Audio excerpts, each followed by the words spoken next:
Assalamualaikum warahmatullahi wabarakatuh. Pada kesempatan kali ini, kita akan melanjutkan pembahasan mengenai distribusi peluang.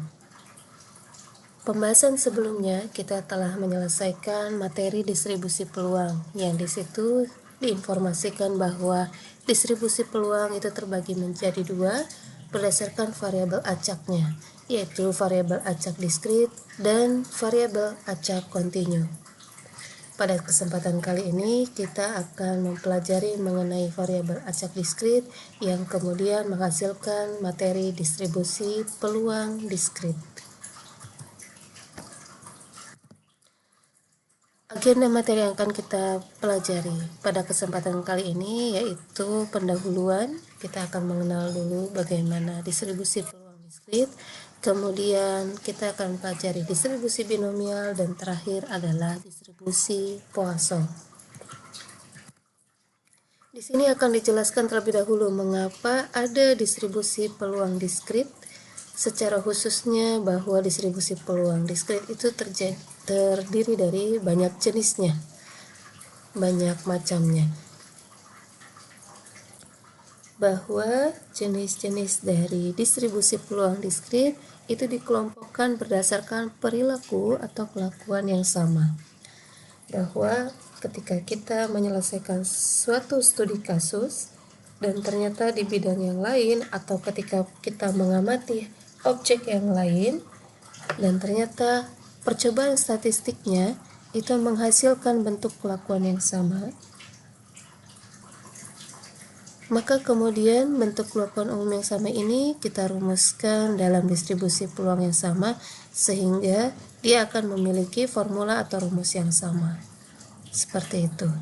Jadi misalnya studi kasus di bidang pendidikan, kemudian ada pula studi kasus di bidang ekonomi atau di bidang lainnya, ternyata memiliki perilaku atau kriteria atau kelakuan umum yang sama, sehingga memiliki formula yang sama ketika penyelesaiannya menggunakan distribusi peluang. Jenis-jenis distribusi peluang ini pada akhirnya dibentuk berdasarkan studi kasus yang memiliki ciri dan ketentuan yang sama, yang sudah tadi kita bahas. Maka di sini pada kesempatan kali ini kita akan mengenal dua jenis distribusi peluang diskrit, yaitu distribusi binomial dan distribusi Poisson. Kita akan membahas terlebih dahulu mengenai distribusi binomial. Sesuai dengan namanya, binomial atau dua, dari kata bi ya. Bi adalah dua, di mana di sini ciri dari distribusi binomial salah satunya yang menjadi ciri atau kriteria khusus yaitu bahwa percobaannya yang diulang beberapa kali ya, percobaannya dapat diulang sebanyak n kali dan ternyata menghasilkan yang dapat dikelompokkan dalam dua kategori, yaitu kategori sukses atau kategori gagal. Jadi hanya ada dua kategori. Namun di sini kategori sukses dan gagal ini bukan secara harfiah kita gunakan bahwa harus sukses dan gagal ya, tapi maksudnya intinya adalah dua kategori. Yang satu disebut kategori sukses, yang lainnya maka disebut kategori gagal. Misalnya contohnya untuk studi kasus menggunakan distribusi binomial adalah pertanyaan yang pilihan jawabannya adalah true and false. Contohnya seperti ini ya. Nah, di sini true and false ini yang kemudian menjadi peluang sukses atau peluang gagal menjawab pertanyaan. Ya, ketika pilihannya true and false. Atau misalnya contoh lainnya mengenai kelahiran anak. Kelahiran anak dari sepasang suami istri, misalnya anak pertama.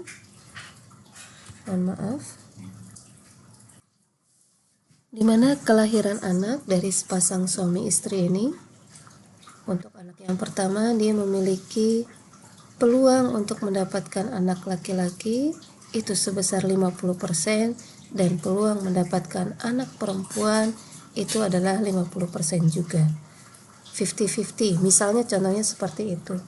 Kemudian Untuk yang anak berikutnya, misalnya anak yang kedua, itu untuk memiliki peluang memiliki anak laki-laki juga sebesar 50%, begitu pula juga dengan anak perempuan yaitu sebesar 50%.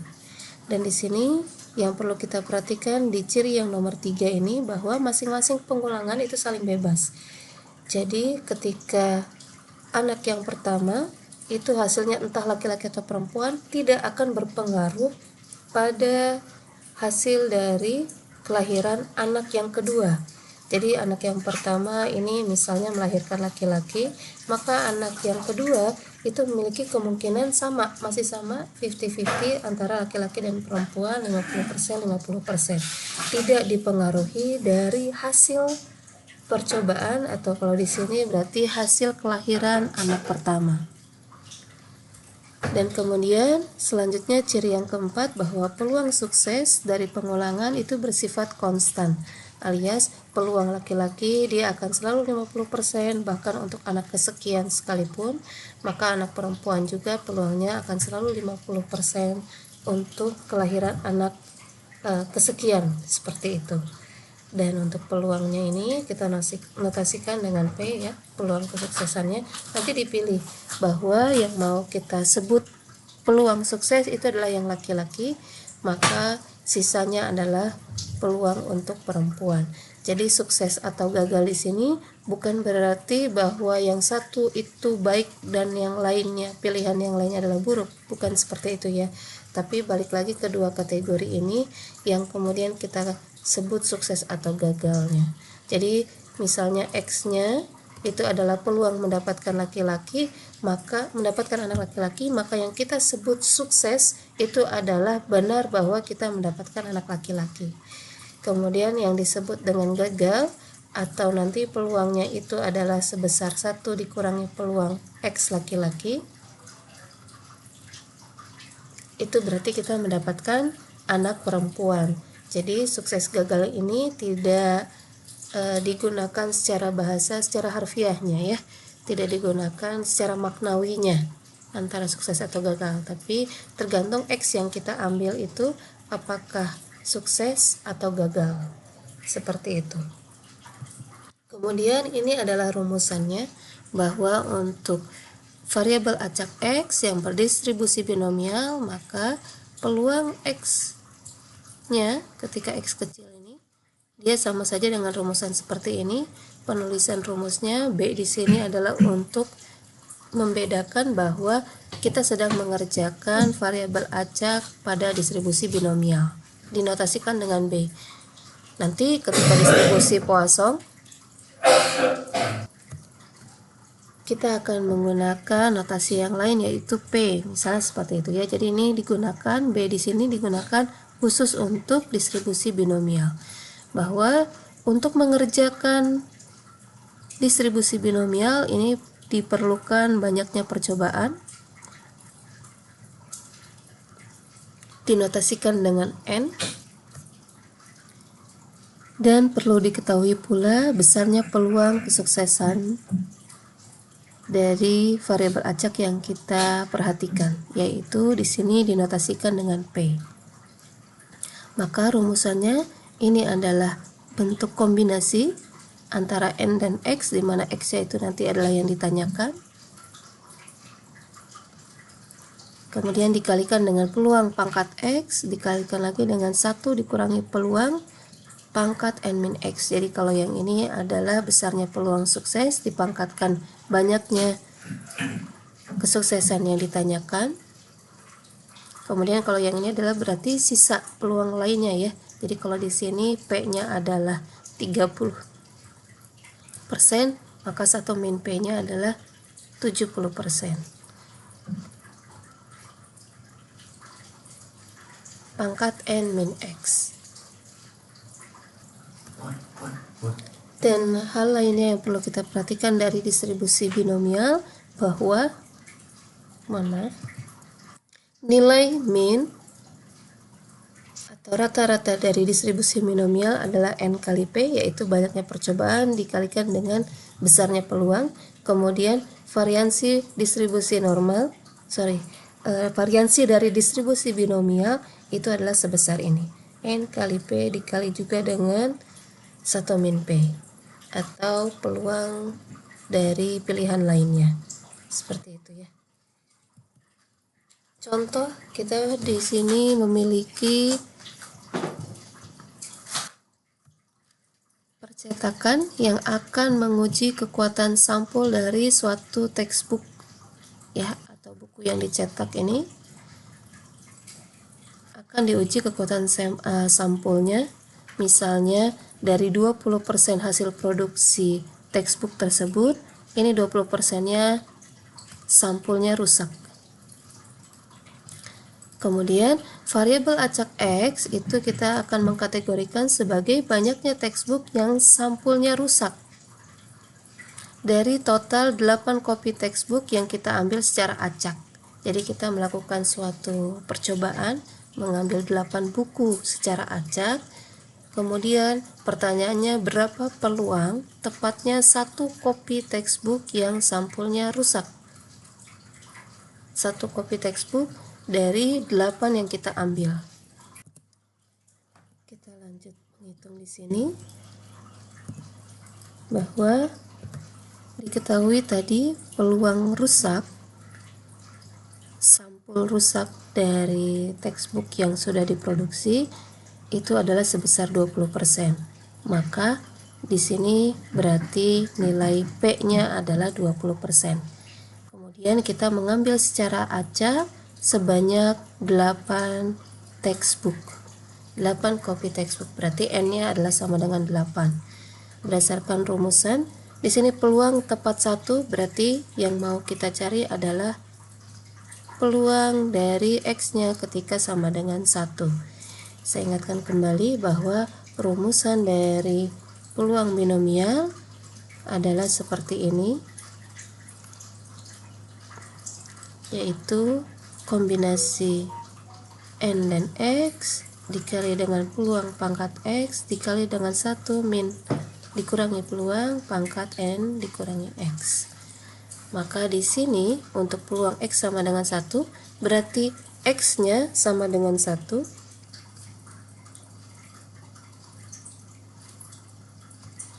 Mohon maaf, ketika X-nya sama dengan 1, N-nya diketahui adalah 8,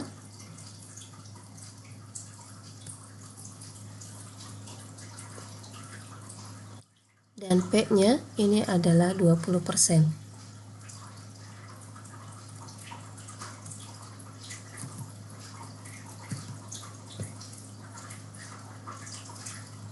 Oke, seperti itu ya. Maka di sini kita akan isi, mohon maaf ya. Kita akan isi di sini bahwa binomial dengan X-nya adalah 1, N-nya adalah 8, dan P-nya adalah 20%. Kita masukkan ke dalam rumus yang tadi bahwa kombinasi 81 dikali dengan 20% pangkat 1, 1 dikurangi P pangkat 8 kurang 1, sehingga kita mencari kombinasi 8 dan 1 seperti ini. 20% pangkat 1 itu hasilnya 20% lagi, alias 0,2. Kemudian 1 min P, P-nya tadi di situ adalah 20% ya. Ini saya ganti 20%. Maka di sini berarti adalah 80% atau 0,8 pangkat 7. Sehingga hasilnya adalah 8 dikali 0,2. 0,8 pangkat 7 didapatkan hasilnya adalah 0,297. Saya ambil 4 digit di belakang koma. Silakan bisa ambil cukup 2 digit di belakang koma juga boleh ya. Ini adalah hasilnya sama dengan 0,3355. Saya ingatkan kembali, karena yang ditanyakan adalah peluang, maka hasil yang kita cari ini pasti antara 0 sampai 1 saja. Ya, bahwa 0 itu peluang sama sekali tidak terjadi dan 1 adalah peluang yang pasti terjadi. Jadi kita cek lagi bahwa hasilnya tidak keluar dari rentang 0 sampai 1. Ini adalah hasilnya menghitung menggunakan rumusan distribusi binomial. Selanjutnya untuk soal B, yang ditanyakan adalah peluang paling banyak 2 copy textbook. Berarti kalau paling banyak 2, ini untuk soal B, paling banyak 2 berarti dia maksudnya adalah kurang dari sama dengan 2, karena maksimumnya adalah 2. Jadi kita akan lihat 2 ke bawah, alias dia terdiri dari peluang ketika X yang sama dengan 0 ditambah peluang ketika X sama dengan 1 dan ditambah pula peluang X sama dengan 2. Ini berarti kita mencari binomial ketika X-nya 0, N dan P-nya masih sama, 8 dan 20%. Yang ini ketika X-nya sama dengan 1, tadi sudah kita hitung ya, untuk yang X sama dengan 1, nanti kita tinggal pakai saja. Dan terakhir ditambah binomial dari X sama dengan 2. Maka ini kita tambahkan seluruhnya, karena ini seakan-akan atau kan ya, bahwa kita memperhatikan ketika 0 copy textbook yang sampulnya rusak, atau 1 copy textbook yang sampulnya rusak, atau 2 copy textbook yang sampulnya rusak, seperti itu. Maka ini kita masukkan ke rumus 80, kemudian 20% pangkat 0, 1 dikurangi 20% pangkat 8. Yang ini tadi kita sudah dapatkan hasilnya 0,3355, langsung kita pakai saja. Sedangkan yang ini perlu kita hitung 8 kombinasi 2, 20% pangkat 2, 1 dikurangi 20% pangkat 6. Ini boleh dihitung secara manual atau tidak juga, silakan bisa menggunakan bantuan kalkulator. Ini hasilnya adalah 1 dikali 20% pangkat 0, apapun dipangkatkan 0 adalah 1, dikali 0,8 pangkat 8. Kemudian yang binomial X sama dengan 2, ini adalah 8 kombinasi 2 itu adalah 28 ya, dikali 20%, atau 20% itu bisa kita tulis 0,2 ya, 0,2 dipangkatkan 2 hasilnya adalah 0,04 dikali 80% atau 0,8 dipangkatkan 6. Hasil yang kita miliki ini hasilnya adalah 0,1678 ditambah 0,3355 ditambah yang terakhir ini adalah 0,2936. Hasil jumlahnya adalah 0,7969, atau bisa kita tulis 79,69% peluang paling banyak 2 copy textbook. Jadi kemungkinan terjadinya 0 atau sama sekali tidak ada sampul yang rusak itu hanya sekitar 16%. Yang ini ya, 16%. Terjadinya satu sampul yang rusak adalah 33%, 2 sampul rusak itu adalah sebesar 29%. Nah, total dari ketiganya adalah 79,69%. Dan ini kita lanjutkan untuk menghitung peluang paling sedikit 2 copy textbook yang sampulnya rusak. Berarti untuk soal yang C itu paling sedikit, berarti paling sedikit 2 alias lebih dari sama dengan 2. Ini bisa kita tuliskan dengan peluang seluruhnya terjadi yaitu 1 dikurangi peluang X kurang dari 2, atau sama saja kita tulis 1 dikurangi peluang X kurang dari 2 itu ada 2, yaitu ketika peluang X nya sama dengan 0 ditambah peluang ketika X nya sama dengan 1.